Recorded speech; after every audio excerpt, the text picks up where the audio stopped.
Hello everyone, welcome to this video, and in this video I'm going to show you how you can search by image over on Google. So basically if you want to do a reverse image search over on Google, then here's how you can do this. This will work on Google Chrome, Safari, Edge, Microsoft, all those kind of things. Just make sure that you have the default search engine set to Google. Once you're at this page right here where you can basically type in whatever you want, what you want to do is you want to click right here next to that search bar, right here next to the microphone icon on this little camera icon. If you click on that, you will be able to search an image within Google Lens. So once you're right here, basically what you need to do is you need to get your picture. So my picture is right here. I simply grab that picture right here and I swipe it basically in this field right here.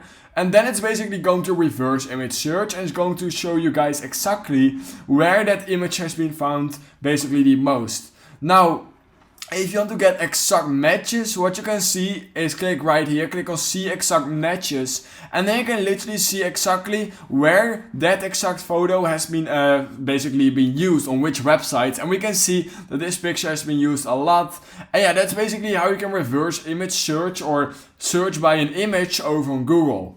So if you learned something from this video, then please consider liking this video and subscribing to my channel, and I hope I will see you in my next YouTube tutorial video.